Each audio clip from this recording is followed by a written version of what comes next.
Jadi pada hari ini tanggal 29 Juli 2020 di sini dan tanggal 28 Juli di sana, di Amerika. Hari ini kita akan melanjutkan pembahasan pelajaran kita dari buku Ministry of Healing, chapter 29. Tapi sebelum kita mulai, kita akan berdoa dulu. Apakah Anti Acil boleh buka dalam doa? Ya, boleh Git. Thank you, Anti. Oke, mari terang berdoa. Ya Bapa kami dalam surga, kembali lagi Tuhan, kami datang padamu pada sore hari di sini, pagi di Indonesia. Kami mau mengikuti BS yang akan dibawakan oleh kita. Kiranya Tuhan mau berkati dia, sama-sama dia, biarlah apa yang dia katakan, semua itu dengan kehendak besar. Tolong juga jaringan Zoom agar dapat berjalan dengan lancar. Dan kami juga mendoakan untuk teman-teman yang belum bersama dengan kami. Kiranya Tuhan juga mau menolong mereka agar mereka dapat join bersama kami untuk belajar firman. Tolong juga firman itu biarlah dapat tertanam dalam hati kami dan dapat kami hidupkan dalam kehidupan kami sehari-hari. Agar kami lebih mengenalmu dan kiranya kami juga hari demi hari dapat mempunyai karakter Tuhan.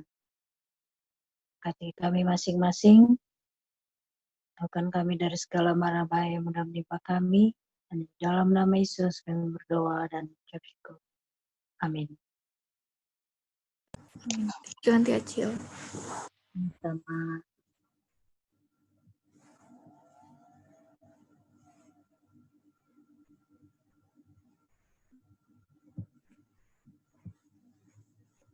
Ya, apa share screen-nya bisa kelihatan?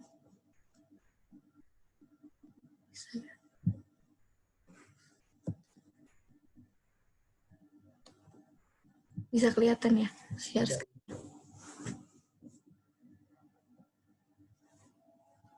Oke. Selamat pagi lagi untuk kita semua. Jadi pada hari ini kita akan melanjutkan pelajaran kita dari buku Ministry of Healing. Sekarang sudah masuk di chapter 29.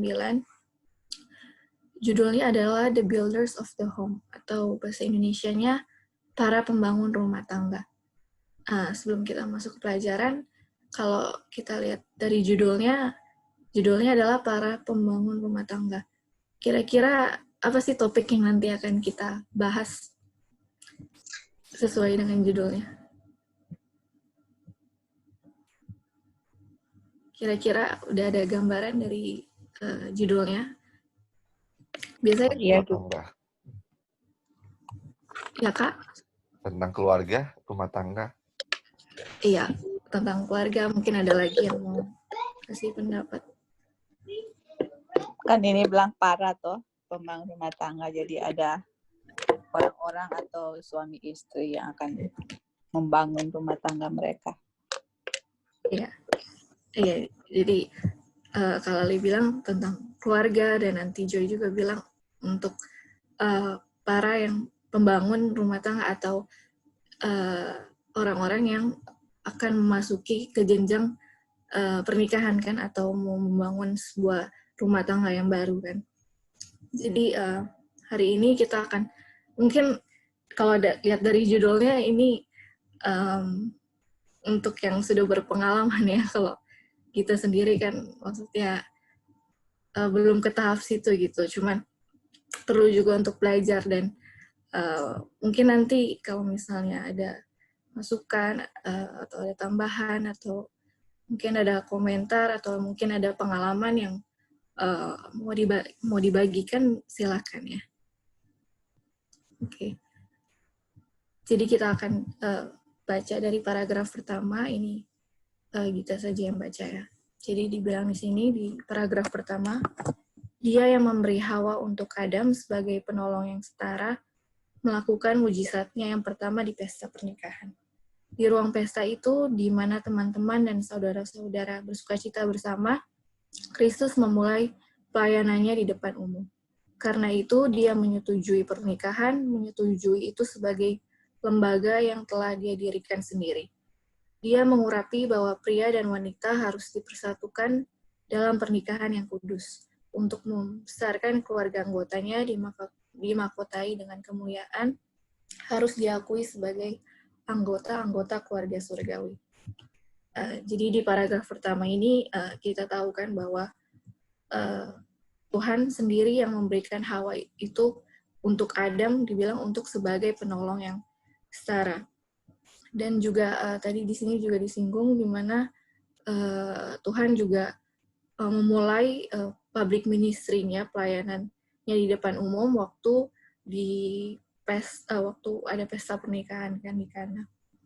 Dan di situ artinya dia itu juga menyetujui pernikahan, menyetujui itu sebagai lembaga yang telah dia dirikan sendiri.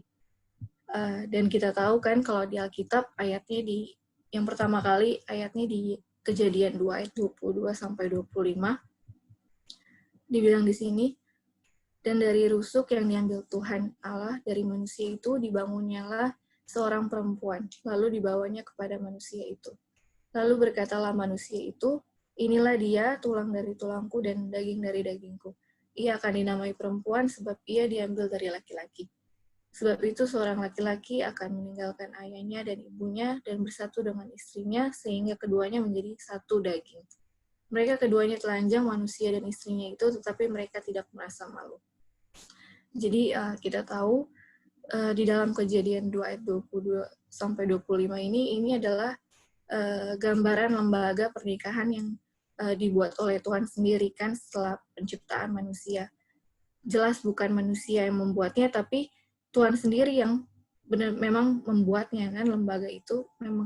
Lembaga pernikahan ini memang Tuhan sendiri yang membuatnya. Bahwa laki-laki dan perempuan itu dipersatukan sehingga menjadi satu dan tidak boleh dipisahkan karena itu adalah ketetapan Tuhan. Dan kita tahu tujuan pernikahan itu kan sangat jelas kan di Kejadian 1 ayat 26 sampai 28 bahwa manusia itu tugasnya adalah untuk berkembang biak dan untuk memelihara dan menguasai bumi ini.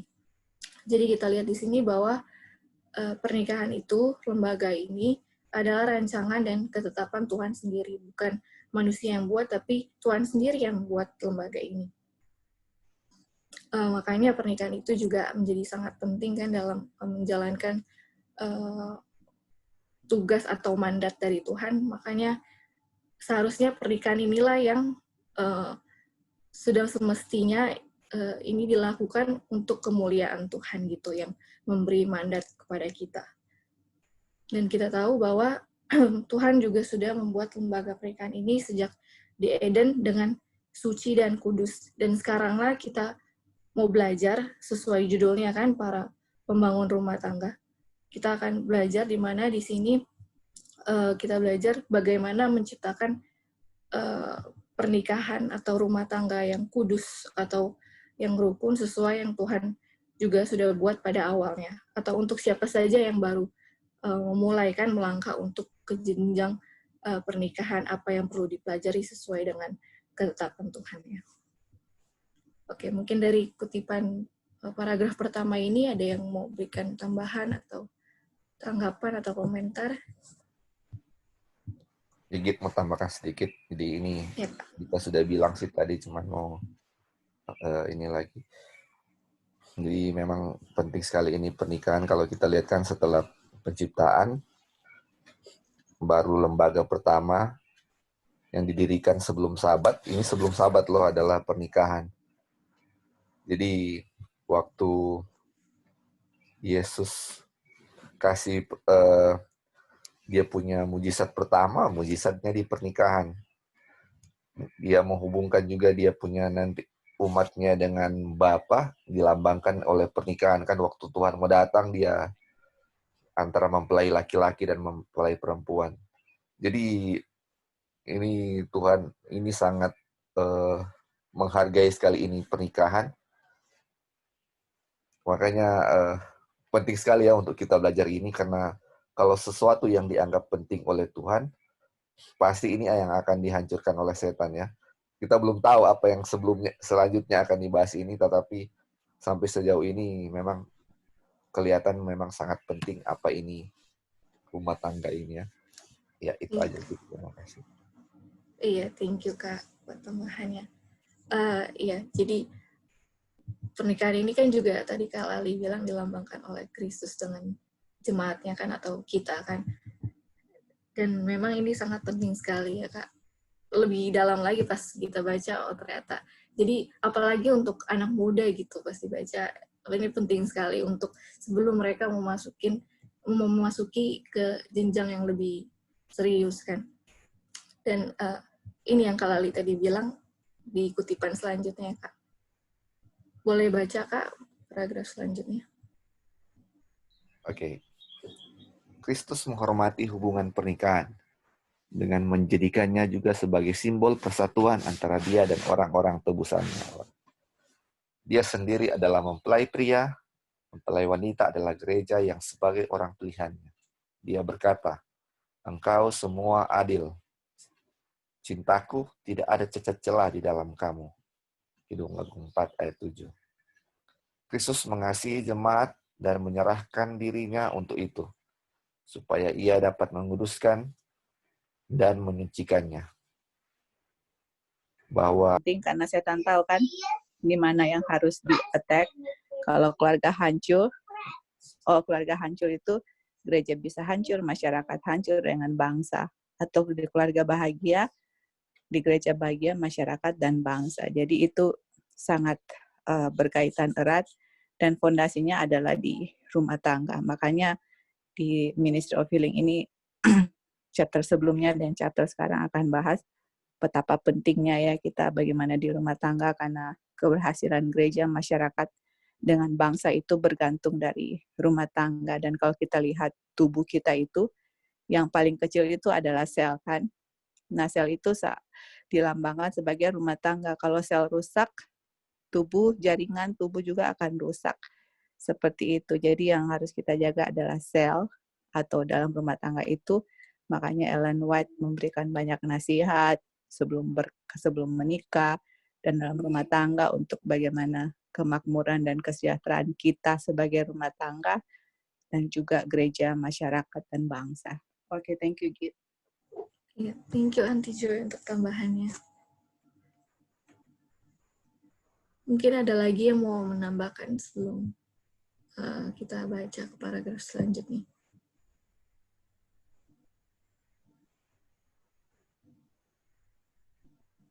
Ya, kalau tidak ada, apakah Kak Lali boleh baca lagi Kak? Soalnya tadi. Oh iya, putus tadi. Putus. Oh, ya. Tadi sampai di mana ya? Gitu. Baru di awal sih Kak, langsung hilang. Oh, oke. Sekarang ulang ya. aja dari pertama. Ya? Mungkin ulang aja dari pertama, hilang tadi. Oh, hilang tadi. Oh iya. Oke.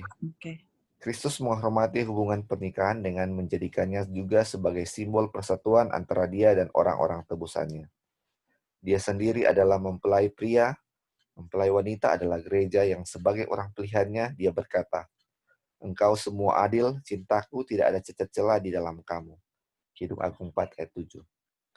Kristus mengasihi jemaat dan menyerahkan dirinya untuk itu, supaya ia dapat menguduskan dan menyucikannya. Bahwa itu haruslah kudus dan tanpa cacat. Jadi suami harus mengasihi istri mereka. Efesus 5 ayat 25 dan 28. Ikatan keluarga adalah yang paling dekat, paling lembut dan sakral dari semua yang ada di bumi. Itu dirancang untuk menjadi berkat bagi umat manusia. Dan itu adalah berkat dimanapun perjanjian pernikahan dimaksudkan dengan cerdas dalam rasa takut akan Tuhan. Dan dengan pertimbangan yang sungguh-sungguh untuk tanggung jawabnya. Boleh Kak, mungkin ada poin yang bisa diambil. Jadi ini ya, sudah disinggung tadi, jadi Kristus melambangkan atau menggambarkan hubungannya dengan manusia adalah sebagai seorang suami dan istri atau pria dan wanita. Jadi kita jadi kalau orang melihat bagaimana itu kasih Bapa kepada jemaatnya atau jemaat kepada Bapa itu kan ada hubungannya timbal balik saling mencintai. Tapi kalau kita lihat baca di sini kayak pria yang mencintai istrinya ya. Jadi pernah enggak kalau misalnya orang ini mencintai, misalnya Gita ada pacar atau kita mencintai istrinya atau ya pasangan lah. Itu perasaan yang mencintai itu kayak begitulah cinta Bapak kepada jemaatnya ya. Kalau misalnya dulu kalau misalnya pacaran walaupun malam kita harus jemput kita punya pacar kemana. Jadi banyak pengorbanan yang kita kasih itu ya manusia ya cinta. Jadi kalau kepikiran terus ya, maksudnya kepikiran terus ke pasangan kita. Itu namanya cinta. Makanya bagaimana kita mau lihat cintanya Bapa? Kira-kira seperti itu dan kita tahu lebih dari itu ya. Sampai mengorbankan anaknya untuk kita. Makanya kenapa ini kudus? Karena inilah yang Tuhan kasih gambaran cintanya itu ke kita, itu seperti itu. Makanya dia ciptakan itu keluarga, bagaimana manusia mencintai satu dengan yang lain, begitulah cinta Bapa, bahkan lebih dari itu ya. Jadi ini mungkin untuk mengungkapkan dengan kata-kata akan menjadi sulit, makanya Tuhan kasih contohnya itu adalah keluarga, supaya manusia bisa merasakan cintanya Tuhan seperti itu. Mungkin seperti itu yang kita bisa lihat dari di sini. Ya, itu ya, Git. Terima kasih. Kudus juga, dan juga bisa sebagaimana Kristus mengasihi jemaatnya, kita juga sebagaimana Kristus juga mengasihi jemaatnya, para suami juga bisa mengasihi istrinya sesuai yang Tuhan akan ajarkan kepada kita gitu melalui chapter ini. Dan di sini di kalimat terakhir ya dibilang ikatan keluarga adalah yang paling dekat, paling lembut dan sakral dari semua yang ada di bumi. Jadi seperti Aunty Joy tadi juga sudah bilang, dan di chapter sebelumnya bahwa ikatan keluarga atau rumah tangga itulah yang mempengaruhi terhadap gereja dan juga terhadap masyarakat ya. Dan kalau misalnya kita baca lagi nanti di paragraf sebelumnya, jadi memang lingkungan itu juga mempengaruhi kita punya rumah tangga gitu. Jadi dia punya timbal balik. Makanya ikatan keluarga itu yang paling dekat dan paling penting dari semua yang ada di bumi ini. Dan semua juga kita dari kecil sebagai anak juga pasti pelajaran yang dari awal itu pasti dari rumah tangga kan, dari keluarga kan, bukan dari sekolah yang kita ikuti, tapi semua berawal dari keluarga gitu. Pelajaran yang paling penting, paling awal itu berasal dari keluarga. Dan dibilang juga itu dirancang untuk menjadi berkat bagi umat manusia. Dan itu adalah berkat dimanapun perjanjian pernikahan dimasukkan dengan cerdas dalam rasa takut akan Tuhan dan dengan pertimbangan yang sungguh-sungguh untuk tanggung jawabnya. Jadi ini ya kalau kita ambil tangkap dari kutipan ini adalah, jadi kalau misalnya biasanya kan kalau sekarang kan oh ya udah nikah, oke nikah aja gitu. Tapi kayak nggak ada ngerasa ada tanggung jawabnya yang besar atau ada mungkin ada sesuatu yang benar-benar harus dimengerti dulu untuk memasuki ke jenjang pernikahan tersebut. Kalau sekarang kan mungkin oke, mau nikah ya udah langsung atur acara ini langsung nikah. Tapi tanpa tahu tanggung jawab apa sih yang besar kalau mereka sudah memasuki ke tahap yang lebih serius itu. Tapi di sini kita akan belajar lagi dengan dibilang dengan cerdas dalam rasa takut akan Tuhan dan juga dengan pertimbangan yang sungguh-sungguh untuk tanggung jawabnya. Jadi kita akan belajar apa sih tanggung jawab yang penting itu untuk memasuki ke jenjang pernikahan atau untuk orang-orang yang baru mau membangun rumah tangga yang baru gitu. Tapi tentunya ini semua sesuai dengan ketetapan Tuhan. Dan apa yang Tuhan bilang itu pasti yang sudah terbaik dan akan menciptakan pernikahan yang suci dan kudus sebagaimana Tuhan juga sudah ciptakan pada awalnya di Eden ya, yaitu kudus dan suci. mungkin Kak Lali tadi ada mau menambahkan lagi Kak, tadi soalnya hilang lagi Kak, dia punya suara. Aduh, udah nggak tahu, udah bicara terus kita nggak tahu sampai di mana tadi, tapi ya. Ya Kak, mungkin mau ada tambahan lagi Kak. Iya. Kayaknya tambahan tadi sampai di mana ya gitu ya? Mungkin kayaknya baru di awal Kak, tadi soalnya di awal-awal. Oh iya. Jadi tadi yang kita bilang itu hubungan keluarga sangat penting. Jadi makanya waktu misalnya kita antara suami dan istri kan mungkin Tuhan mau kasih dia punya gambaran bagaimana dia mengasihi umatnya kan, yaitu melalui suami dan istri ya. Misalnya jangankan suami istri sebelum masih pacaran aja, ketika kita mengasihi, misalnya kita cintai suatu pasangan kita, aduh, kayak mau tidur, mau makan, kepikiran terus kan, apalagi yang baru, orang-orang muda yang baru jatuh cinta misalnya. Itu kepikiran terus, itu makanya bagaimana Tuhan itu, dia mau tunjukkan bagaimana dia kepikiran terus terhadap umatnya ya. Dia sayang terus. Kalau misalnya cowok, misalnya dia kalau dia sayang ceweknya, dia akan misalnya walaupun malam dia jemput atau apa, bawa kemana, apapun dia lakukan untuk pasangannya itu kan. Begitu juga dengan Tuhan, ketika dia lakukan segala sesuatu, apapun untuk kebaikan daripada umat-umatnya. Jadi kenapa keluarga ini Tuhan sangat sangat perhatikan ya, kalau kita lihat dari contoh-contoh yang ini, karena dia mau tunjukkan dia punya cintanya kepada umatnya seperti itu. Mungkin akan ditulis dengan kata-kata akan susah kan, bagaimana manusia bisa mengerti. Tetapi ketika dia kasih contoh, ini keluarga, kita bisa mengerti kasih Bapa itu kepada umatnya seperti itu, bahkan lebih dari itu. Mungkin itu aja gitu.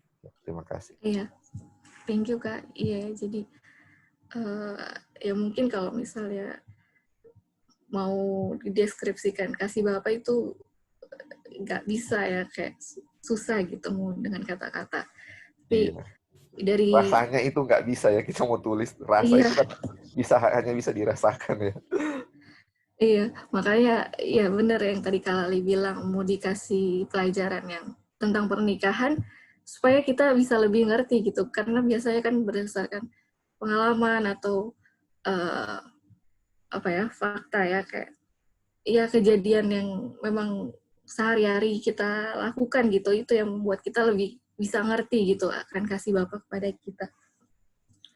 Dan yang tadi Kak Lali juga bilang yang ini kan tentang suami dan istri kan, dan sebagai mana otongan hubungan lah ya, atau pacaran. Dan kalau misalnya kita kan kalau pacaran tadi Kak Lali bilang mungkin rela-relain sampai mungkin jemput dia di mana, atau mungkin tunggu dia di mana gitu, dan juga sampai larut malam ya kadang Kak. Tapi namanya kalau kita lihat di sini, itulah yang Tuhan juga lakukan gitu sama kita. Itulah juga dia punya perasaan tuh Bapa juga kepada kita gitu.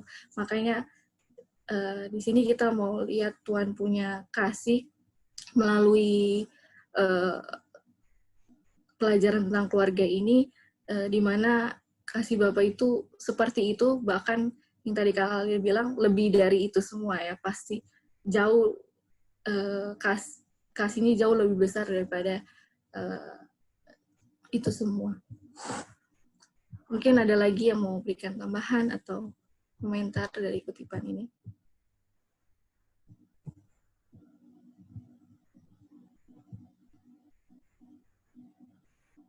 Oke, kalau tidak ada, kita akan lanjut. Apakah Anti Acil boleh baca nanti paragraf selanjutnya?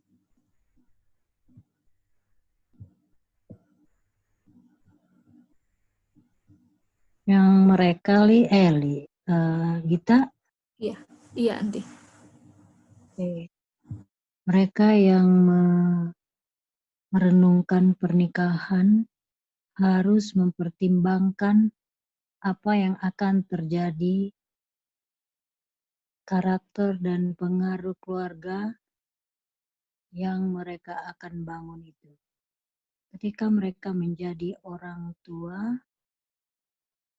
kepercayaan yang suci diberikan kepada mereka.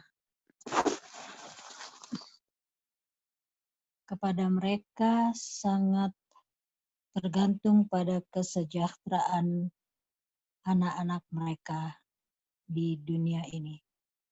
Dan kebahagiaan mereka di dunia yang akan datang. Sebagian besar mereka menentukan tanda fisik dan moral yang diterima anak-anak mereka.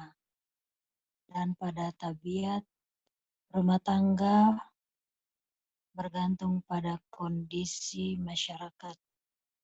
Bobot pengaruh masing-masing keluarga akan terlihat dalam skala naik atau turun.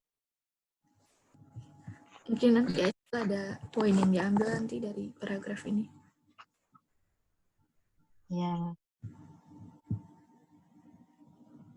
Ya memang lebih bagus ya kalau sebelum menikah ya ada kayak apa ya, bukan konsultasi ya, Konseling. Konseling ya. Ya, jadi memang kalau saya juga lihat ya di agama lain aja ya, di agama Kristen lain. Sebelum menikah katanya ada 2 tahun sebelumnya lebih bagus sudah mulai konseling. Jadi sudah betul-betul mateng, jadi mempelajari apa sebetulnya yang harus dibina ya di dalam rumah tangga agar juga bisa dapat mendidik anak. Nah itu semuanya memang sudah harusnya dikasih gitu ya. Tapi ya kita kan sebagai umat Advent udah ada ya buku Ellen G. White. Jadi udah dapat petunjuk-petunjuk. Jadi ya tinggal kita yang ini sendiri, dan memang mesti ada juga yang berpengalaman, memberitahu yang belum berpengalaman, dan agar anak-anak dan juga suami istri itu sepadan sesuai dengan kehendak Tuhan ya. Itu aja. Ya, thank you Auntie Acil. Iya. Jadi memang pelajaran ini juga sangat penting ya sebelum, apalagi yang kayak kita ya, untuk anak-anak muda ini yang belum baru mau ke tahap itu gitu. Mungkin pas mau baca ini, pas bawa ini nih, aduh kita mungkin gak ada pengalaman sama sekali ya untuk ini. Cuman kalau misalnya ada yang mungkin mau kasih tambahan atau mungkin ada kesaksian, pengalaman, boleh ya nanti dibagikan. Dan ini tadi kita bacakan di sini dibilang ketika mereka menjadi orang tua, kepercayaan yang suci diberikan kepada mereka.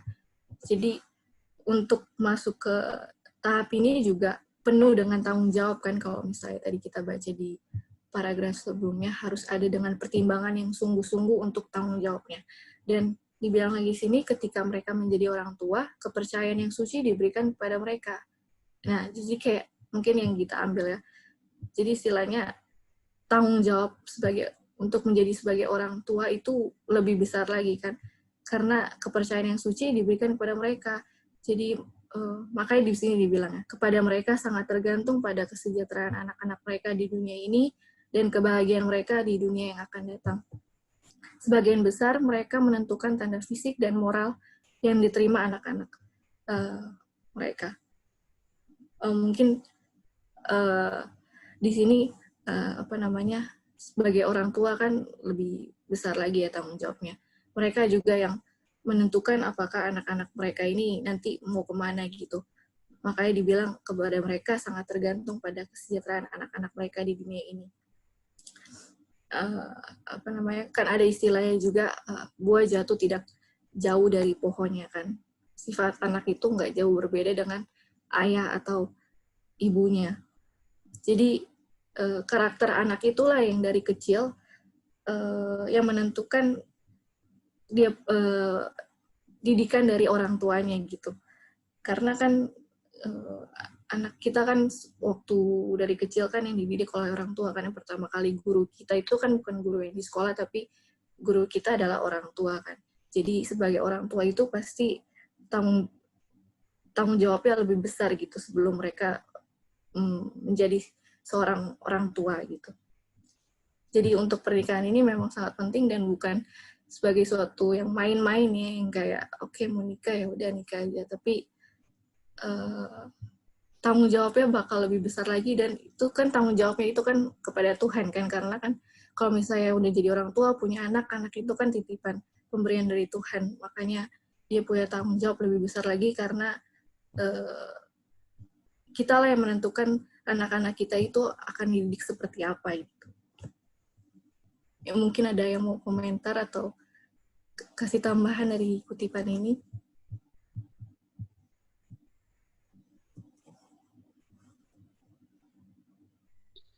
Kalau gitu, ya Anti Joy, silakan Anti. Iya, betul sekali itu. Dan untuk mendidik anak sebenarnya bukan pas anak itu lahir. Sejak dari kandungan ibu kita bisa mendidik anak, kita punya temper, makanan, dan semuanya itu akan mempengaruhi anak itu sudah dari janin ya. Jadi memang betul sekali itu tanggung jawab itu sangat besar, dan bisa lihat anak-anak itu dalam pengalaman sendiri ya, cara kita ngomong mereka suka ikut nadanya, dan jadi mereka itu copycat banget orang tua.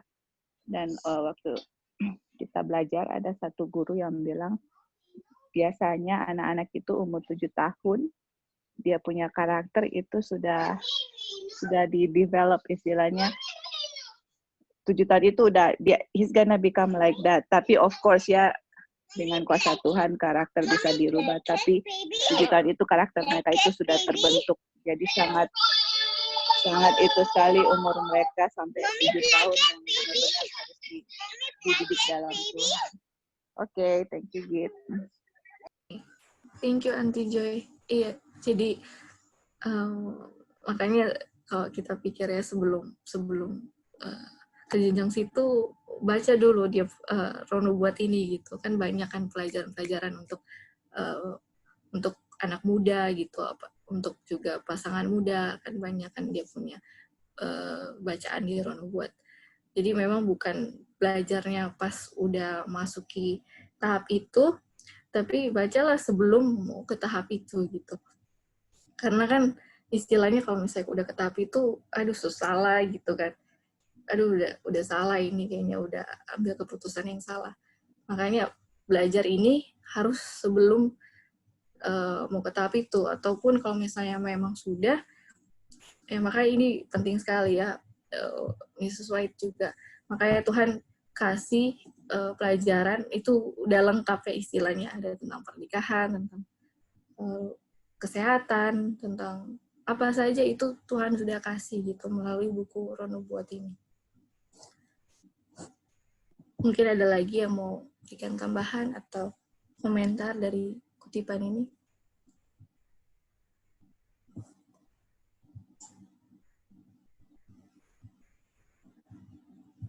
Oke, kalau tidak ada, kita akan lanjut baca.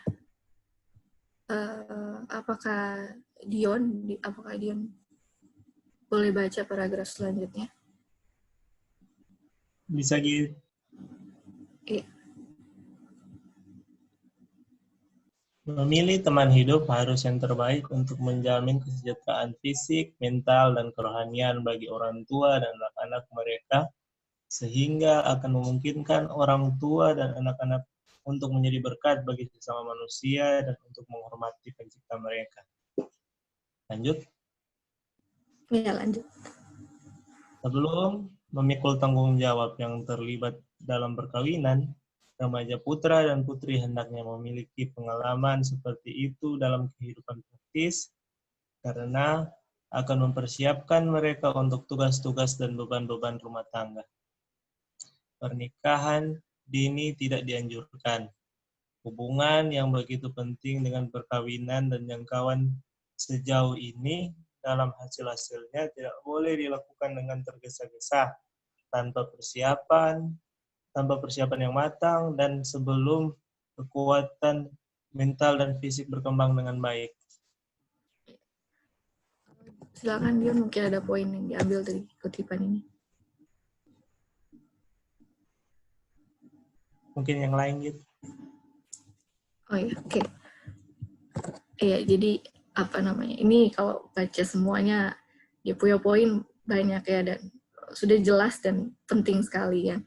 Dibilang di sini memilih teman hidup harus yang terbaik untuk menjamin kesejahteraan fisik, mental, dan kerohanian bagi orang tua dan anak-anak mereka, sehingga akan memungkinkan orang tua dan anak-anak untuk menjadi berkat bagi sesama manusia dan untuk menghormati pencipta mereka.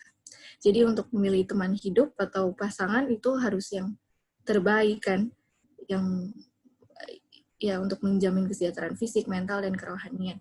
Jadi memilih teman hidup bukan karena, mungkin nanti ya lebih jelas lagi ya, memilih teman hidup bukan karena hanya feeling saja, oh kita suka sama dia gitu, oke, jadi dia jadi teman hidup kita. Tapi bukan hanya sebatas itu saja, tapi untuk memilih teman hidup itu harus juga menjamin kita punya kesehatan fisik, kita punya kesehatan mental, dan juga kerohanian, kan dibilang di sini. Di sini dibilang, sebelum memikul tanggung jawab yang terlibat dalam perkawinan atau pernikahan, remaja putra dan remaja putri hendaknya memiliki pengalaman seperti itu dalam kehidupan praktis. Nah, jadi kapan ini dia punya tanggung jawabnya harus dipikul atau harus ada pengalamannya, ini kapan dibilang? Sebelum kan? Jadi makanya tadi yang Ati Joy bilang, untuk belajar ini juga harusnya sebelum kita memasuki ke tahap pernikahan gitu. Jadi istilahnya, makanya dibilang di sini pernikahan dini tidak dianjurkan. Jadi yang pernikahan dini yang terlalu terburu-buru, kan biasanya kan kita sudah pernah dengar kan, ada yang mungkin mau nikah cepat-cepat supaya misalnya dia nggak diambil oleh orang lain gitu.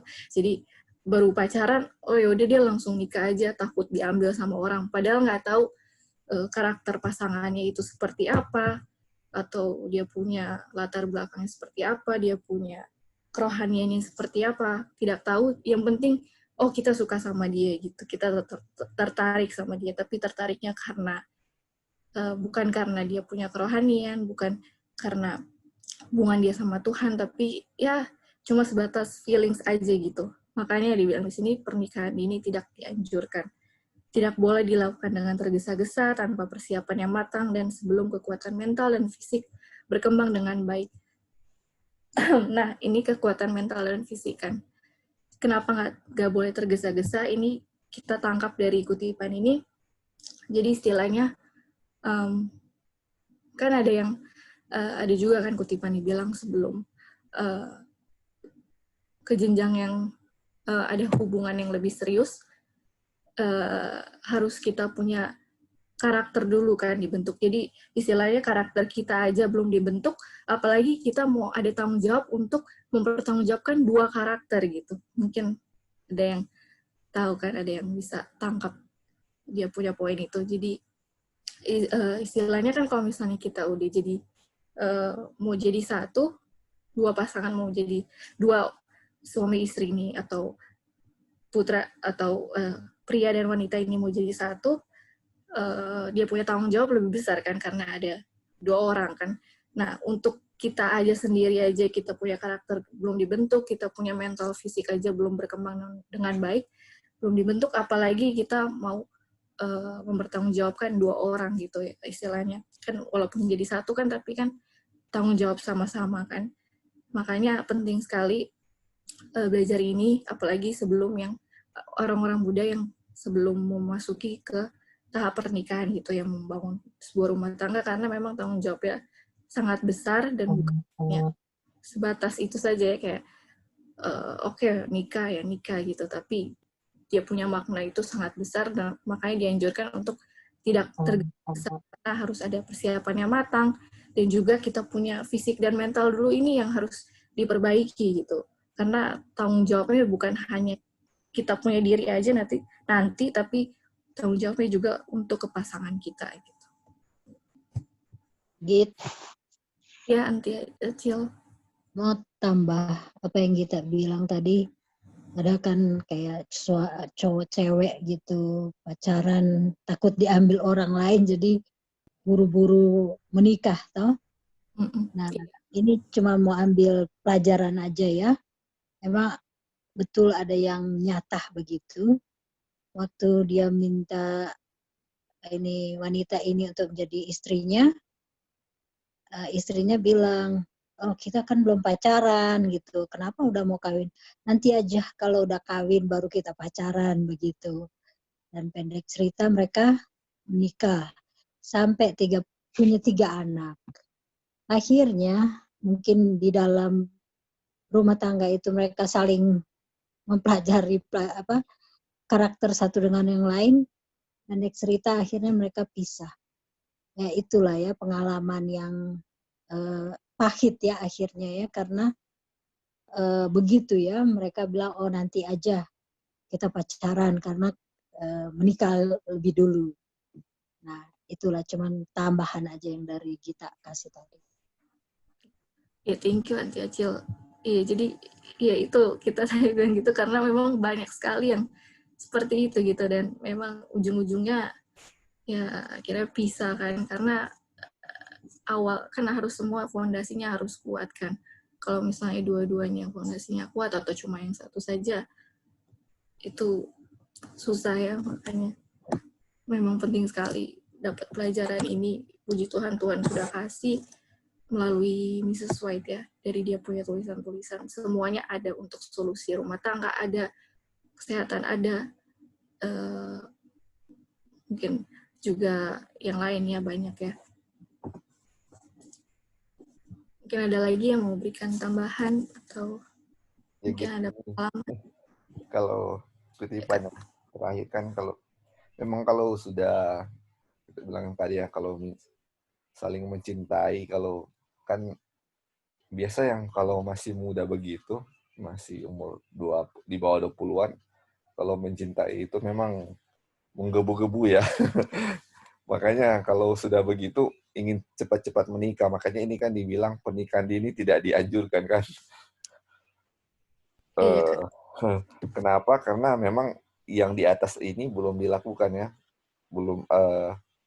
Kita belum bisa berpikir dengan matang apakah harus sudah boleh ya. Atau bahkan kalau misalnya sudah umur 25 ke atas, sudah umurnya sudah ini, kan orang-orang sudah tanya-tanya kan, kapan menikah, ini sudah boleh begini-begini. Makanya itu dibilang tidak boleh tergesa-gesa, makanya seperti Kak Cik bilang. Jadi memang harus memang betul-betul ya minta kepada Tuhan bagaimana itu kalau nafsu dengan cinta memang beda ya, kelihatannya sama tetapi benarnya beda. Makanya ini Ellen White tekankan lagi, ini harus memiliki pengalaman yang di atas yang ini sudah dibilang ini ya. Oke, ya itu aja gitu. Iya, ada lagi. Oh ya, silakan nanti. Itu perkawinan yang begitu masih mendingan, masih ada rasa cinta. Bagaimana perkawinan Siti Nurbaya? Kamu tahu kan cerita Siti Nurbaya kan? Bukan itu zaman dulu aja, tetapi zaman sekarang masih ada. Iya, betul. Itu dijodohin kan ya nanti. Iya, dan juga bukan itu aja. Kalau sekarang kenalannya lewat online. Gimana kalau yang jodoh online itu, yang hanya lewat Facebook, lewat media? Iya, makanya. Iya Kak, silakan Kak. Oh ya, cuma ini sorry gitu. Jadi makanya kan tadi di awal kan kita lihat pentingnya pernikahan itu dengan suciptakan. Jadi segala sesuatu yang penting setan akan hancurkan itu. Dia harus bikin sesuatu agar tujuan pernikahan yang sejati akan hilang kan. Makanya kayak si Tunbaya yang begitu yang dijodoh-jodohkan begitu itu bukan rencana Tuhan sebenarnya, atau seperti online sekarang ini nggak saling mengenal, cuma lihat fisik dia cantik atau kaya atau gimana langsung suka kan, dan itu bukan cara Tuhan. Makanya itu semua akan dilakukan seperti itu ya. Setan akan lakukan seperti itu untuk menghancurkan pernikahan. Jadi itu sebenarnya bukan cara Tuhan ya, kalau kita lihat, kalau kita baca ini. Mungkin itu. Iya, betul Kak. Itu makanya tadi yang Andi juga sudah singgung kan, setan bakal kasih cara apapun yang buat pernikahan itu hancur. Ya mungkin dari sosmed. Banyak kan sekarang sosmed udah makin banyak kan. Dia punya jenisnya gitu. Bahkan kalau ada yang tahu, ada banyak sekali aplikasi dan dia punya rating tinggi. Nah itu aplikasinya itu khusus untuk yang mau cari jodoh gitu. Jadi ya makanya setan itu udah rancang dengan cara apapun supaya kita itu bangun rumah tangganya itu yang nggak sesuai Tuhan punya cara gitu, sesuai dengan ketetapan Tuhan. Makanya ini penting sekali ya kita pelajari supaya nggak tertipu oleh setan dan juga tertipu oleh ya cara-cara dunia yang seperti itu ya. Apalagi untuk perjodohan itu ya benar yang Kak Lali tadi bilang, itu bukan cara Tuhan. Ya Git. Iya Mami Gladys. Ya, ini worst of worst ya, orang tua karena lihat ini anak nakal, nggak bisa diatur, harus kasih kawin dia karena orang tua mau lepas tanggung jawab. Mungkin kalau dikasih kawin ini anak akan berubah.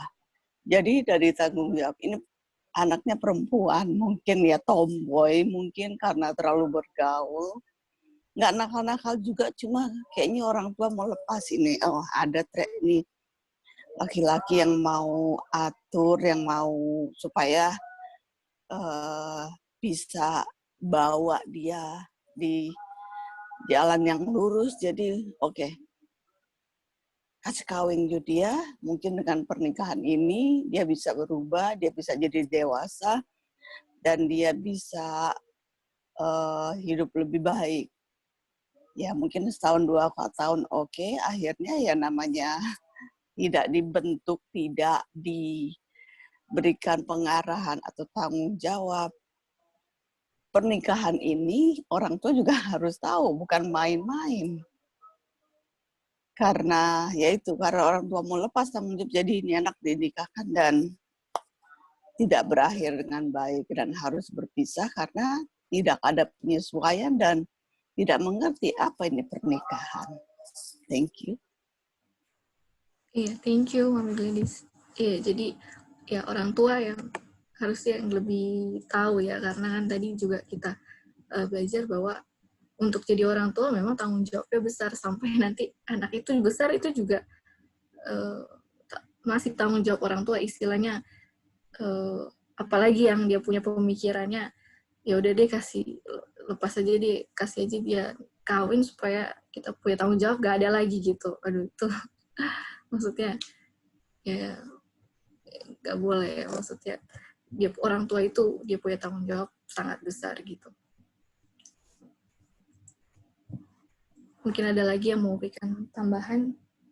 Iya Git, mau tambah Git dengan poin yang di sini yang Ellen White bilang, memilih teman hidup harus yang terbaik untuk menjamin kesejahteraan fisik, mental, dan kerohanian. Jadi makanya kan tadi juga dibilang perkawinan dini itu tidak bagus ya, karena apa? Kita lihat di sini kan tadi kalau kita hubungkan memilih teman harus menjamin kesejahteraan fisik, mental, dan kerohanian. Kalau kita belajar di fisiologi, ya frontal lobe itu kan untuk spiritual ya, yaitu kita bisa kasih ke mental.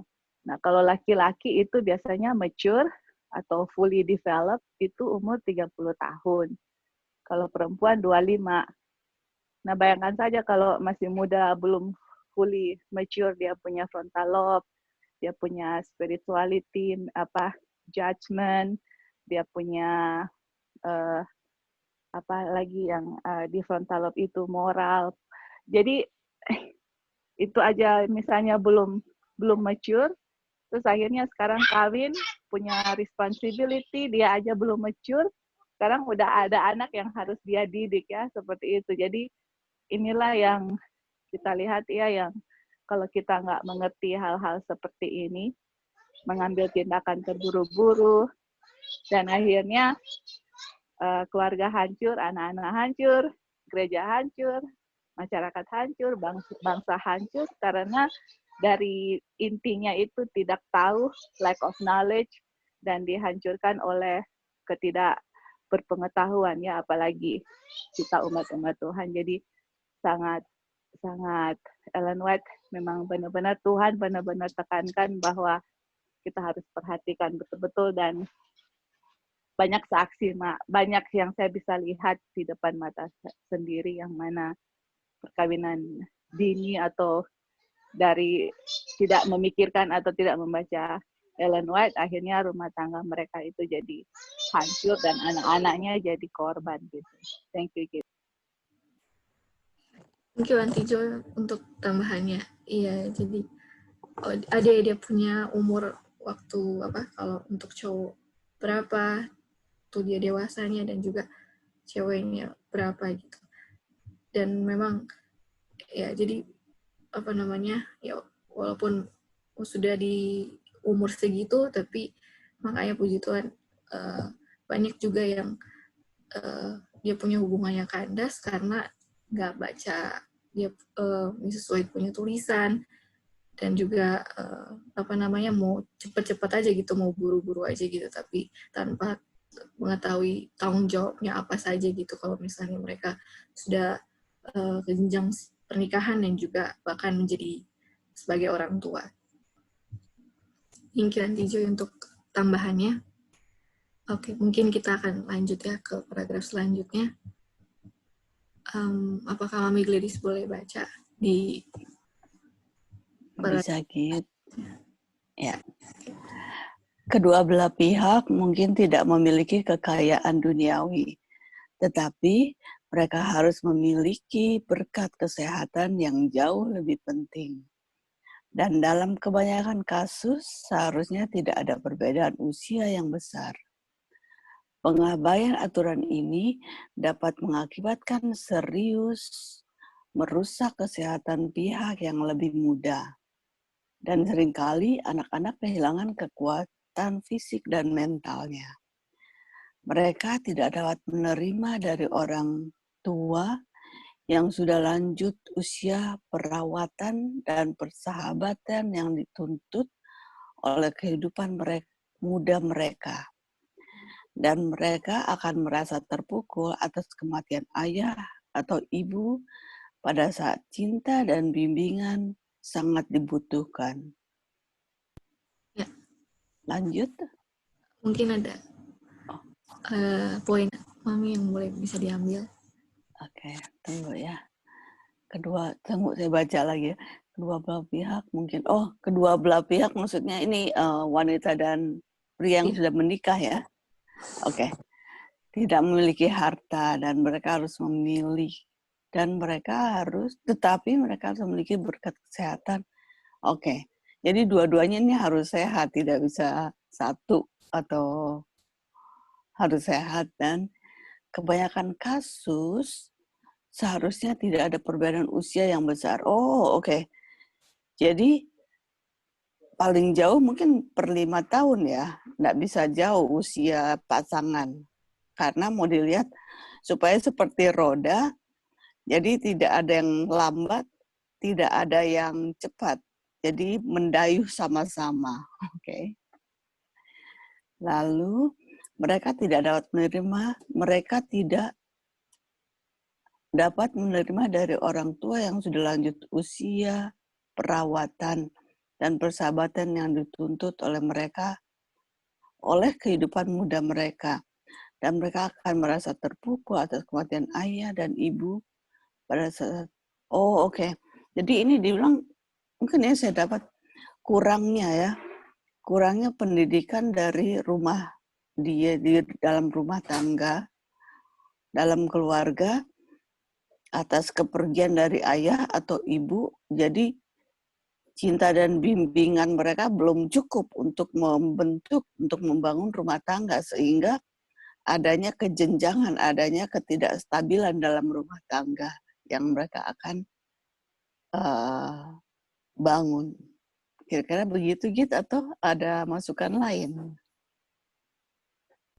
Iya, di sini ya mungkin ini ya, Mami, tunggu ya, dari awal tadi kedua belah pihak mungkin tidak memiliki kayak jadi mungkin kan ya seperti yang tadi sebelumnya juga kan, kalau misalnya untuk mau ke jenjang yang pernikahan itu membangun rumah tangga bukan dilihat dari dia kaya atau tidak kan, bukan yang dipikirin kita pas sudah bangun rumah tangga kita mau kaya gitu, mau istilahnya cari-cari kekayaan duniawi, tapi yang di sini yang dibilang yang jauh lebih penting, mereka harus memiliki berkat kesehatan. Itu yang jauh lebih penting gitu. Jadi bukan kekayaan dunia, kemakmuran yang dicapai, tapi berkat kesehatan lah yang harus dicapai gitu, karena dibilang itulah yang jauh lebih penting. Makanya tadi di paragraf sebelumnya kan dibilang memilih teman hidup harus yang terbaik untuk menjamin kesejahteraan fisik, mental, dan kerohanian. Jadi bukan memang kerohanian juga, mental juga, dan juga terutama juga fisik kan, dia punya kesehatan fisik juga harus menjamin gitu dalam memilih pasangan hidup.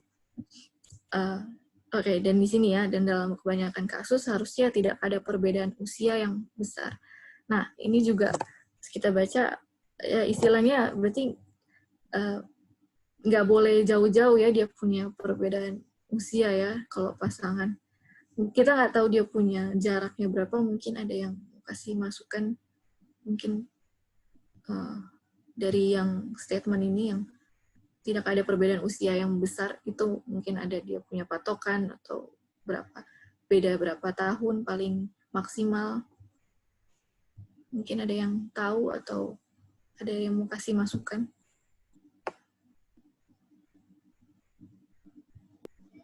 Halo Kit. Iya, Anti Joy. Ya. Ya, saya sendiri sih nggak pernah baca berapa dia punya maksimal jarak berapa. Tapi kalau kita lihat secara konteks ini, misalnya istrinya masih muda, terus suaminya udah tua gitu loh. Jadi istrinya, ini hanya contoh ya, jadi istrinya akhirnya masa mudanya harus ngurusin dia punya suami, atau anak-anak yang masih membutuhkan kasih sayang atau membutuhkan orang tuanya. Misalnya papanya udah meninggal karena sudah tua begitu. Jadi saya nggak tahu seberapa berapa dia punya maksimal, saya nggak pernah baca, mungkin kalian punya baca, tapi kalau tadi saya bilang ya, kalau laki-laki frontal lobe-nya itu dewasanya itu 30 tahun, wanita 25, jadi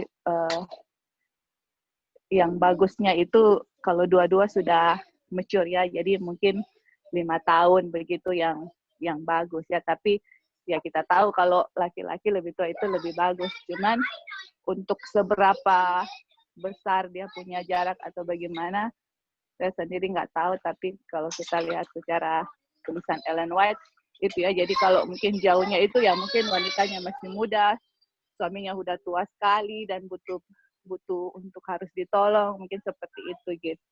Oke, thank you. Thank you, Anti Joy. Lanjut.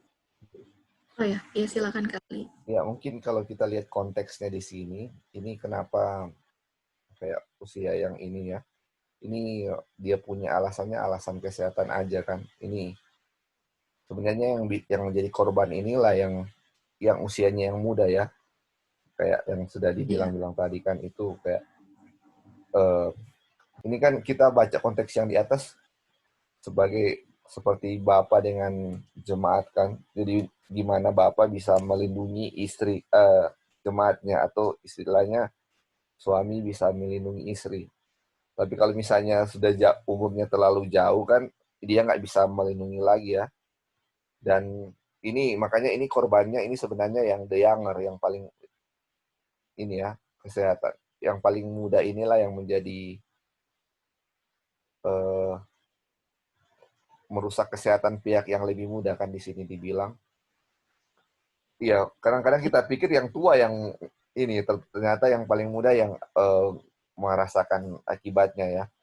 Tetapi ya ini ya, ini khusus yang belum nikah ya, ini jadi peringatan yang belum nikah untuk hal ini menjadi perhatian. Makanya kenapa juga dibilang juga sini kenapa nggak boleh terlalu lanjut usia. Makanya ketika anak-anak kecil, misalnya ibu atau bapak mereka yang paling tua, sudah jauh lebih tua, dan ketika mereka betul masih perlu didikan, bimbingan, orang tuanya sudah meninggalkan, makanya ini akan sangat terpukul. Makanya ini nasihat ya.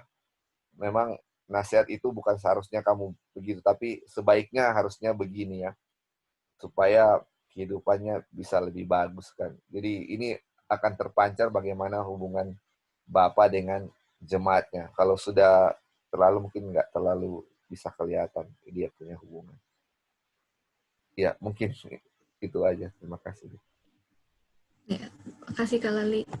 Iya, jadi mungkin kalau perbedaan yang usianya yang sangat besar yang merusak kesehatan itu pihak yang lebih muda, ya mungkin ada ya dia punya fisiologisnya yang mungkin yang nggak baik gitu kalau misalnya yang satu jauh lebih tua dan satu jauh lebih muda gitu. Mungkin ada gitu ya, dia punya secara fisiologis, tapi mungkin... Permisi.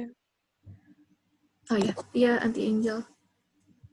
Selamat pagi semua. Puji Tuhan, tertarik di kutipan ini. Kalau di sini ditulis kedua belah pihak mungkin tidak memiliki kekayaan duniawi, tapi mereka harus memiliki berkat kesehatan yang jauh lebih penting. Yang orang tahu kan semua, surga di dunia itu adalah keluarga. Menyangkut dengan kesehatan, memang dalam keluarga itu perlu adanya perlu adanya perhatian khusus dalam hal banyak kali yang orang lupakan.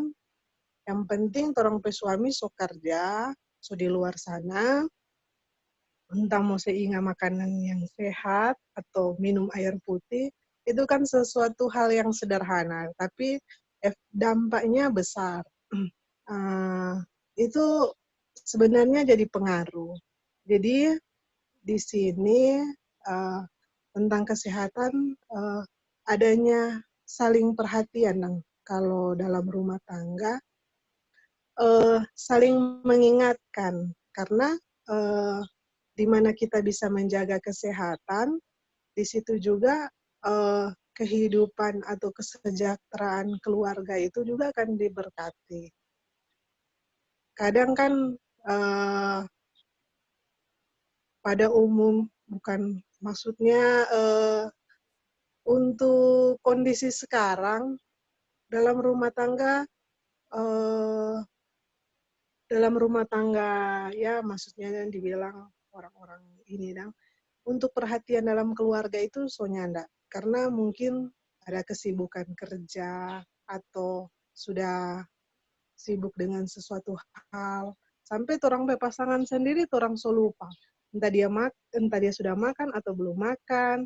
Terus kalau memang dalam konteks orang ya berusaha untuk makan yang sehat ya, selalu walaupun ini pengalaman kita, walaupun kita suami masih dalam pergumulan soal makanan, tetap ingatkan, tetap dikasih perhatian, dia sudah minumkah pada waktunya, atau dia sudah makan. Karena begini, ada sedikit kesaksian yang kebetulan saya ada kenal orang, tapi ini orang ini sudah bertobat. Ini ibu ini, dia punya pub dulu, yang di, Boulevard. Terus,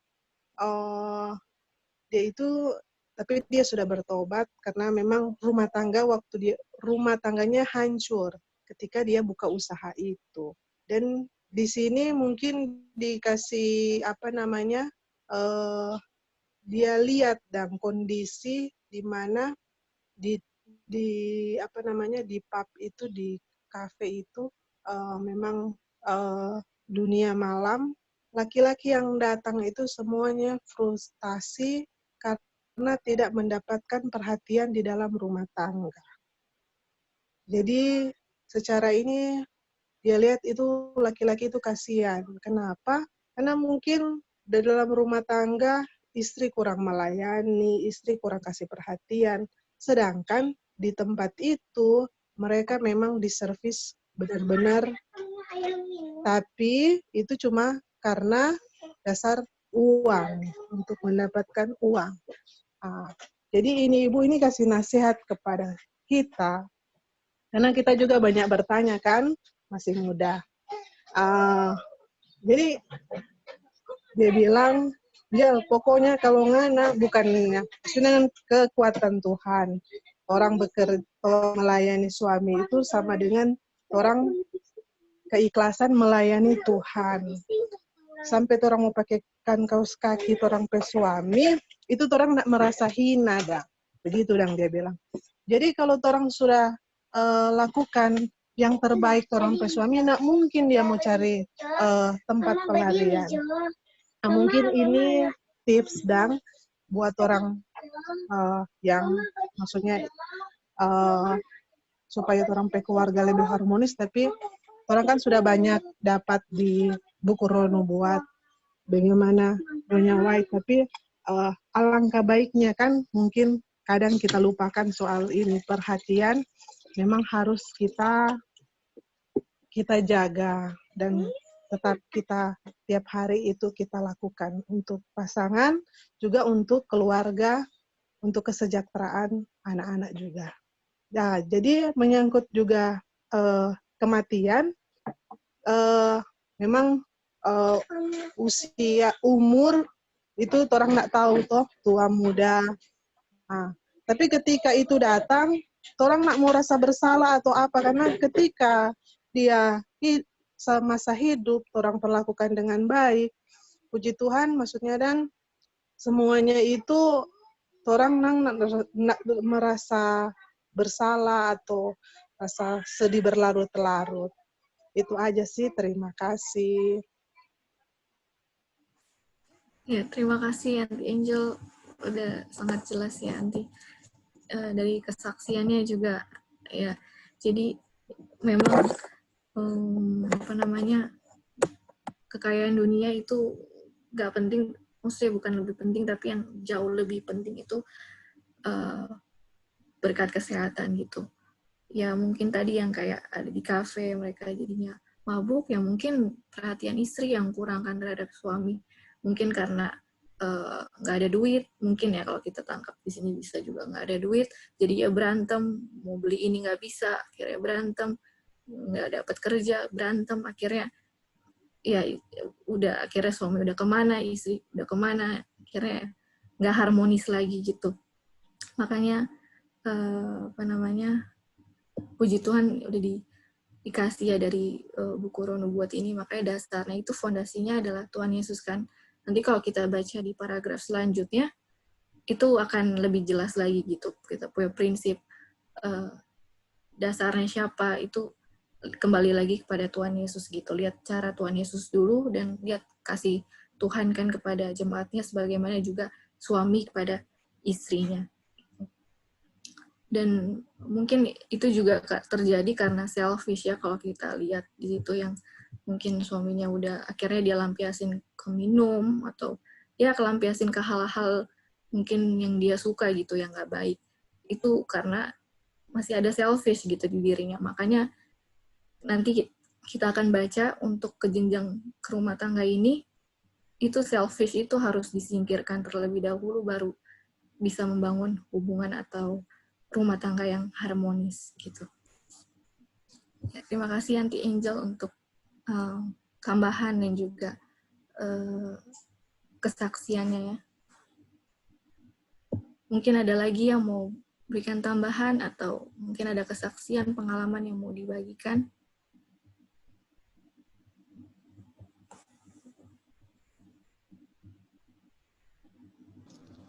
Halo Pak Git.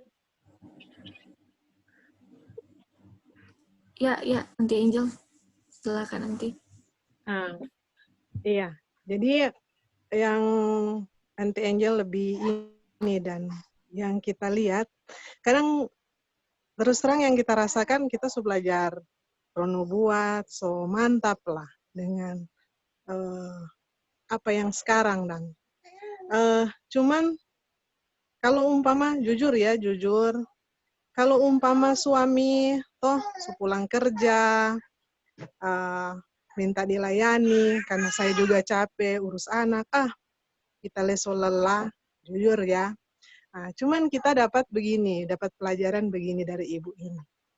Dia ngomong begini sama saya, Jel, Ana tahu Jel, kita ini so bawa oto lagi dari Manado sampai kota, ini di jalan sama suaminya. So bawa oto dari Manado sampai kota, kong di hotel, Pak Itua bilang, uru akang dang. Ini ego, ngana nak lihat kita ini solala ada bawa oto. Ini dia punya ini dan tapi nyanda Angel, kita biar jo kita lelah, kita uru pa dia. Jadi di sini kita mau angkat, wow, memang torang pe ego itu mesti kikis, keikhlasan dalam torang melayani suami itu memang benar-benar torang memang mesti mantap. Tapi memang betul kita lihat dorang pe keharmonisan keluarga itu luar biasa sekali. Memang surga di dalam di dalam keluarga, saling menghargai dengan itu memang pengorbanan perasaan istri itu memang cenderung lebih besar sih. Terima kasih. Iya, terima kasih Aunty. Iya kan, jadi memang ego ini ya, egois, selfish itulah yang udah jadi dasar sifat manusia kan, sehingga rumah tangga juga jadinya jadi suka berantem karena selfish gitu, masih ada rasa egois gitu. Dan yang tadi Aunty Ida juga bilang, perhatian-perhatian itu seharusnya harus tetap ada ya dalam hubungan keluarga. Karena mungkin kita belum sampai di situ, tapi nanti juga akan sampai situ. Jadi dibilang memang perhatian awal-awal kita kasih gitu, memang harus seterusnya seperti itu gitu, harus selamanya. Jadi kan kalau misalnya sebelum pernikahan kan pasti pacaran kan. Nah, pas waktu pacaran istilahnya kayak tadi Kak Lali bilang baru menggebu-gebunya yang baru awal-awal orang istilahnya jatuh cinta pasti lagi masa-masanya kasih perhatian lah, kasih ini itulah, rela ngapain buat pasangan gitu.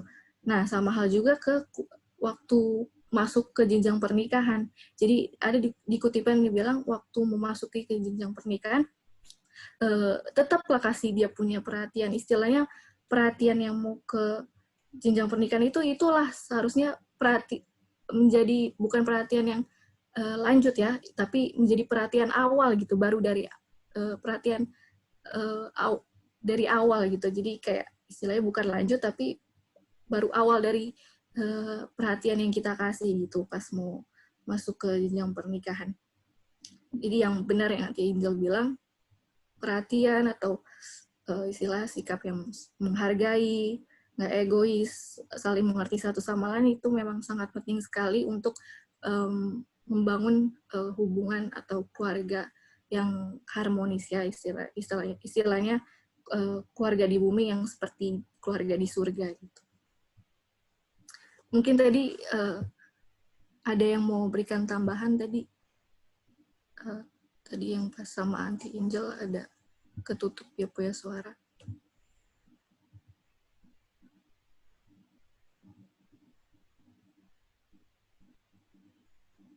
Oke.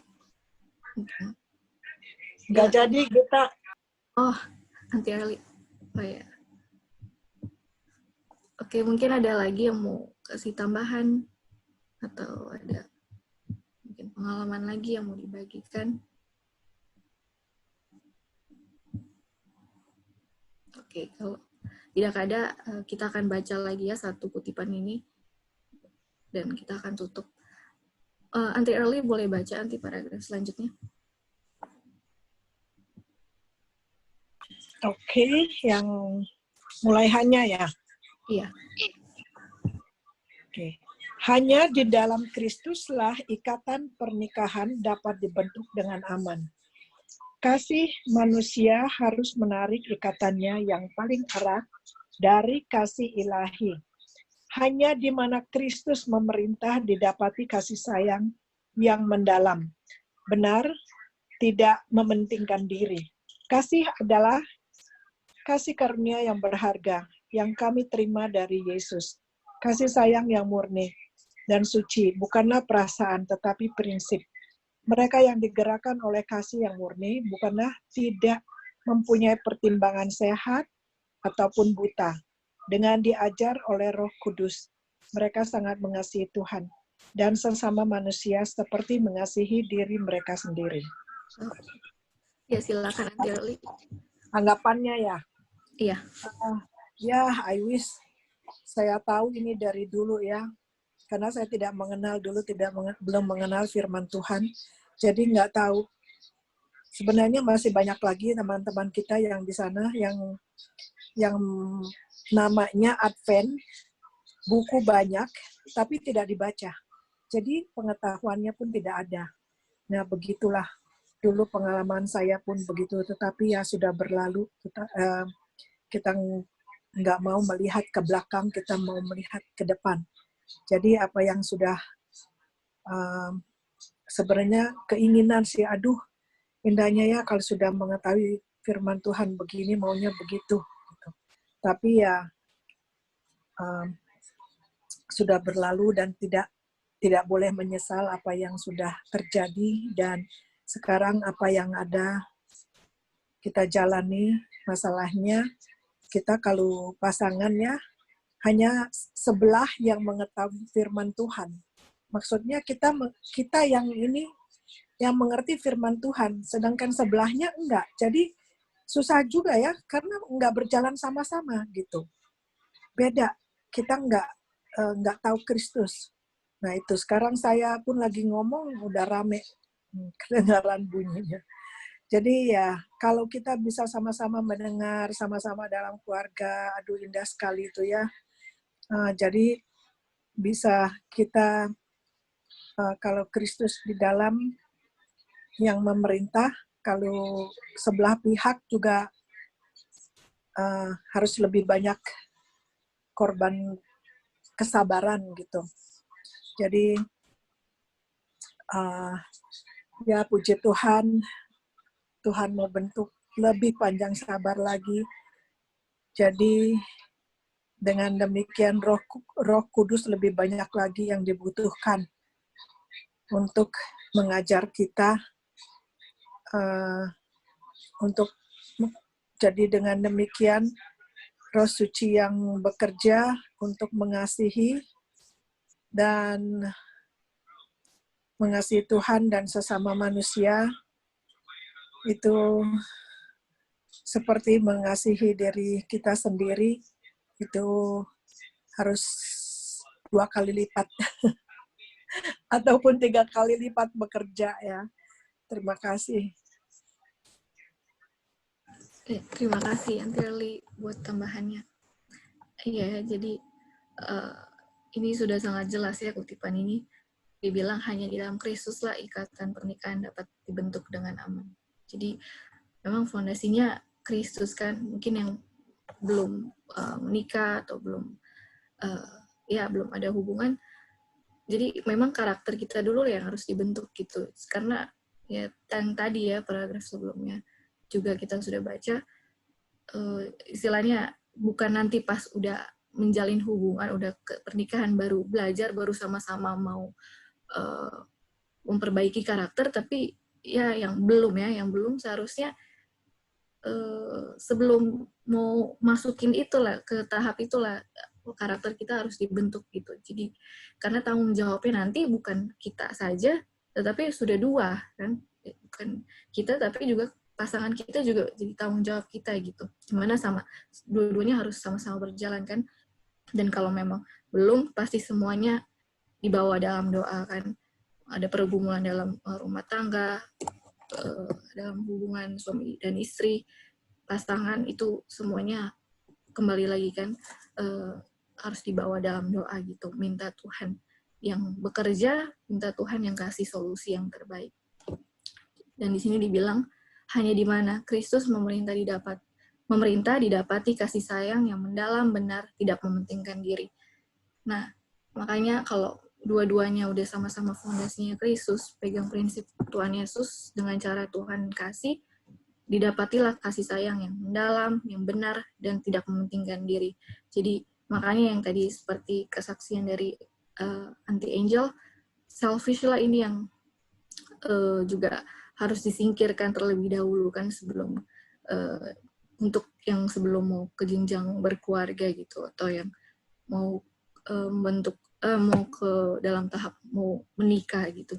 Jadi apa namanya, kalau misalnya egois, kalau misalnya masih selfish, ya itu jadinya kalau ada masalah sedikit, udah dua-duanya egois, berantem. Habis itu lampiasin ke hal-hal yang gak baik jadinya kan. Bukannya cari Tuhan, tapi malah cari hal-hal yang kita suka aja gitu yang di dunia ini. Dan dibilang di sini, kasih adalah kasih karunia yang berharga yang kami terima dari Yesus. Kasih sayang yang murni dan suci bukanlah perasaan, tetapi prinsip. Makanya biasanya kan kalau orang muda kan, oh yang penting dia punya feelings, dia punya perasaan, oh kita suka, kita sayang sama dia, tapi belum tentu berdasarkan prinsip gitu. Jadi kalau kita sekarang belajar ya, kalau yang sudah belajar mencari pasangan hidup atau untuk memasuki ke tahap pernikahan itu bukan hanya karena kita sayang, kalau ada perasaan feelings, tapi pegang prinsip gitu. Istilahnya ada prinsip yang kita pegang gitu, dan keduanya yang pegang, bukan hanya satu pihak, tapi kedua belah pihak punya prinsip yang kuat, yaitu fondasinya kembali lagi itu Tuhan Yesus gitu. Sama-sama mau berjalan bersama-sama untuk memperoleh karakter Tuhan Yesus, mempunyai tujuan hidup yang sama gitu. Makanya harus dibilang dengan diajar oleh Roh Kudus, mereka sangat mengasihi Tuhan dan sesama manusia seperti mengasihi diri mereka sendiri. Makanya kalau pelajari tentang karakter Tuhan, kasih Tuhan, disitulah kita bisa belajar juga mengasihi kita punya pasangan gitu. Karena sebagaimana Kristus sebagai suami dan jemaat, dan kita sebagai istri, disitulah kita bisa belajar dari kasih Tuhan, di mana itu juga menjadi pelajaran untuk kita yang dalam berkeluarga gitu. Istilahnya mau menciptakan keluarga yang di surga, ya keluarga di bumi seperti keluarga yang di surga. Jadi bukan berdasarkan perasaan, tetapi berdasarkan prinsip. Oke, mungkin dari kutipan ini ada yang mau berikan tambahan atau komentar, atau mungkin ada pengalaman lagi yang mau dibagikan?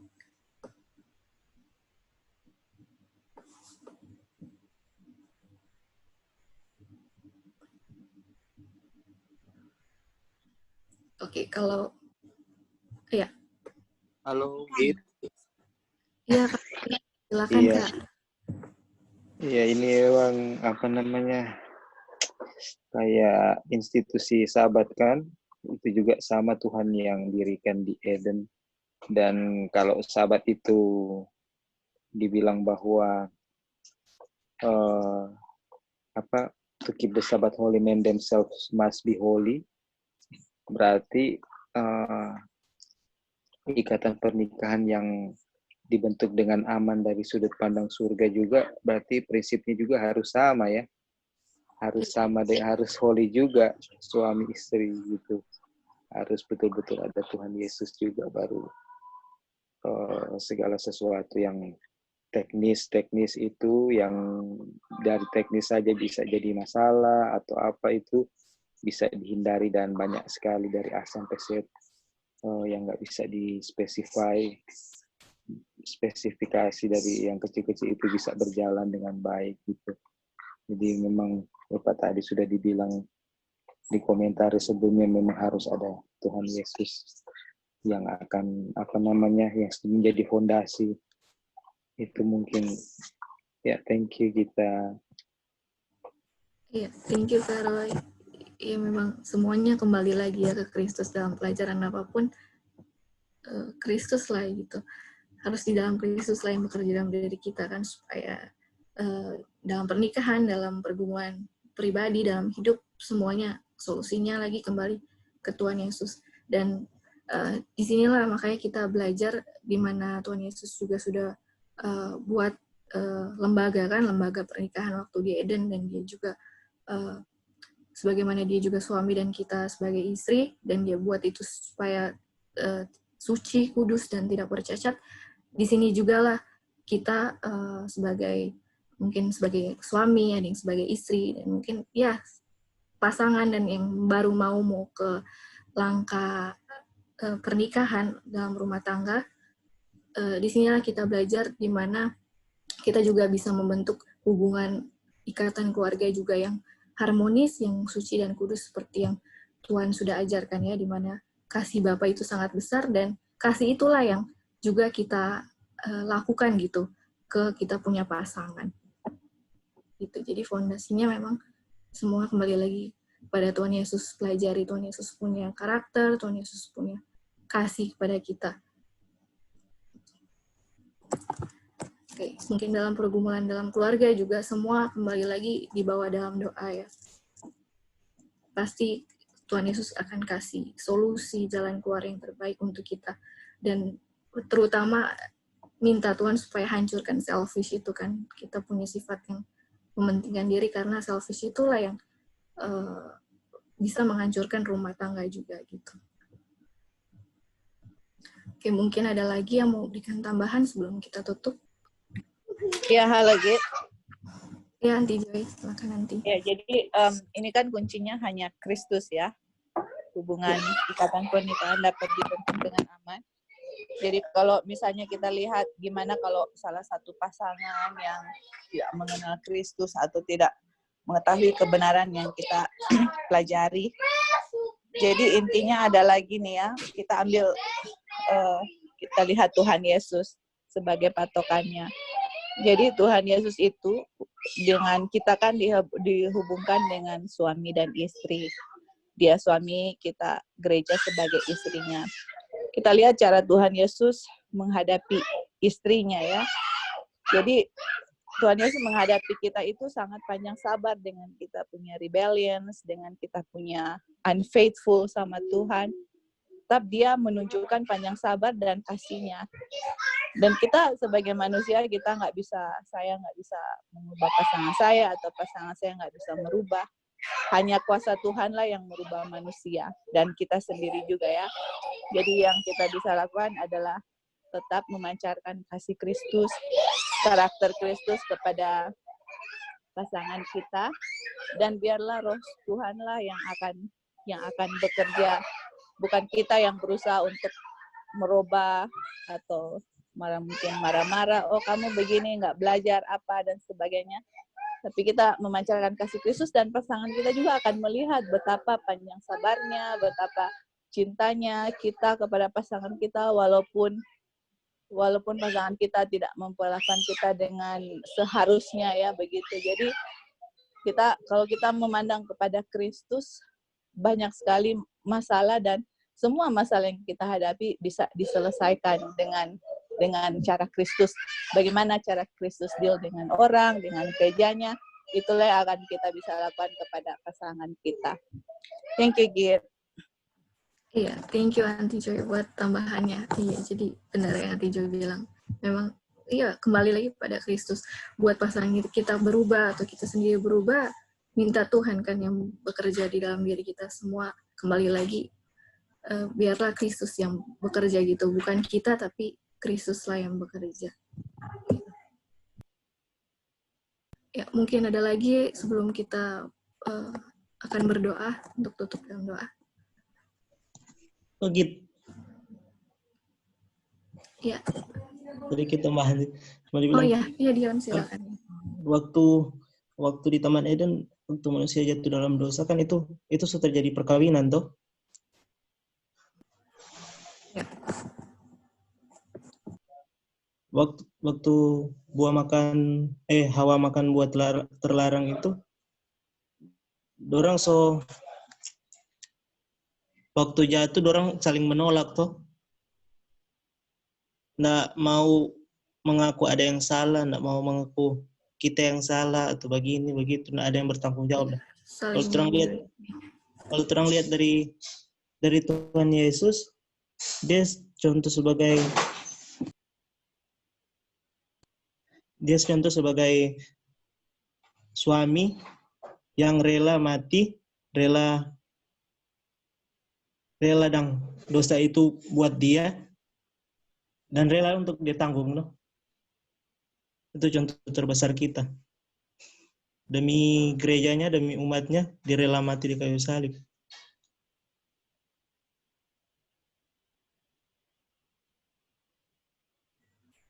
Iya benar. Jadi makanya dalam hubungan pernikahan ini, dalam rumah tangga juga kembali lagi kan, kita lihat Tuhan punya kasih gitu, Tuhan punya pengorbanan untuk kita, itulah juga yang kita lakukan untuk kita punya pasangan gitu. Makanya fondasinya pelajari Tuhan punya kehidupan kan, Tuhan punya kasih. Thank you Dio untuk tambahannya. Mungkin ada lagi yang mau berikan tambahan?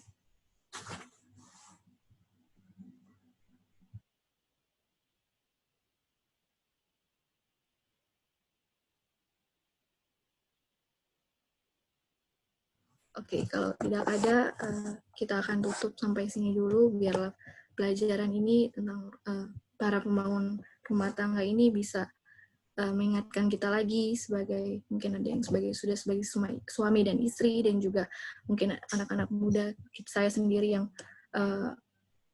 baru mau nanti akan ke jenjang seperti itu ya, ke pernikahan, biarlah ini bisa mengingatkan kita, bisa menjadi berkat untuk kita, dan juga bisa menguatkan kita masing-masing ya. Dan dengan belajar ini juga bisa melihat Tuhan punya kasih kepada kita ya, sebagaimana Kristus itu adalah suami dan kita itu sebagai istrinya. Dan puji Tuhan, Tuhan kasih ya solusinya apapun itu dalam pergumulan hidup, pergaulan, dalam hal kesehatan, bahkan dalam hal rumah tangga pun Tuhan kasih solusi gitu semuanya. Kembali lagi, biarlah Tuhan yang bekerja dalam diri kita, biarlah semua ini dalam pergumulan rumah tangga ini kita bawa dalam doa ya semuanya. Oke, kita akan tutup, biarlah pelajaran ini bisa menjadi berkat untuk kita semua. Saya bawa dalam nama Tuhan Yesus. Kita akan berdoa, apakah